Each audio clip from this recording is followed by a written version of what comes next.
Um, so that's the kind of situation.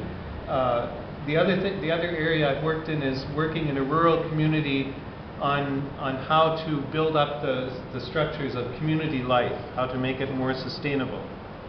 So, for example, in India, where you go on every street corner, you have markets and you can buy fresh food, right? But in Canada, we don't have that anymore. Now we have only supermarkets, and you have to go in cars to get your food. And so, but people are saying maybe this isn't good. So now, and many of the small farmers are losing their land. The bigger companies are buying up the farms and putting them together. So what we've done in my area, we've started a food co-op. So we have on the internet a website. So if you're a small farmer and you have some tomatoes to sell, you can go on and say, I have 2 bushels of tomatoes to sell. Here's the price. And then one of the consumers can go and say, oh, I'll buy those. And you do this on the internet, and then once every 2 weeks, all of the food is brought to a location and is redistributed. So that's a very positive thing, but it's very small. Most people are still going to the supermarkets. And I noticed in Madurai now you have many supermarkets, huh? So I'm sure soon they'll get more and more and get bigger. I think this is also an important issue. This is because the way people live, the quality of their life, has to do with violence and non-violence. When we look at what's behind corporate food production, there's a lot of violence in that context. In North America, there's a lot of meat that's eaten, a lot of beef. That's very popular in North America.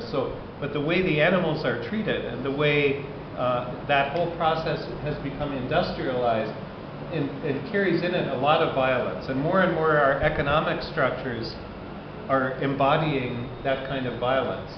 So I think these small steps to a local, non-violent economy are very, very important.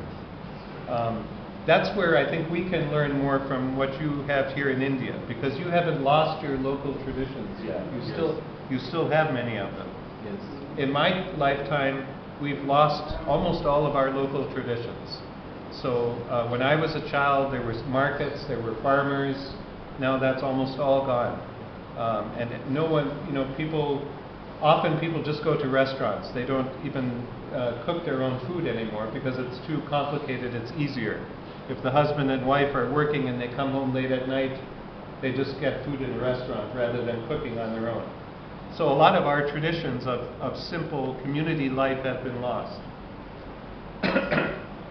So, excuse me, that's one area where I think we have to work together. And I think Gandhi was very right to see the threat of technology and of modernity when he was. I've been rereading again Hind Swaraj, and what he saw there, the threats in the modern civilization. It seems to me he was very right in that. But we're further along the road now. We all have our cell phones and our computers, and we've become dependent on them, right? So it's very difficult to say, I'm going to live a simple life, I'm going to not be dependent on these things. That's where someone like Ivan Illich, that you mentioned, has written Ivan Illich has written very interesting things about we should look at each technology and see, does it make us more independent or more dependent? We still think in our minds these are just tools that we can use. But in fact, sometimes we become enslaved by the tools. More and more, I think that's the case. So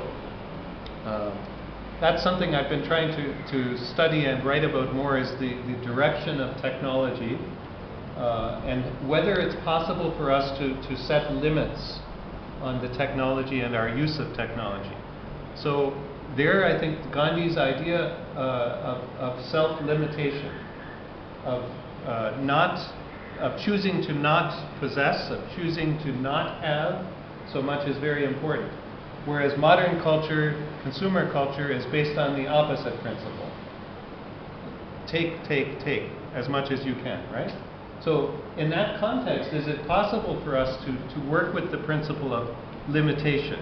of not taking something that's complex. Yes.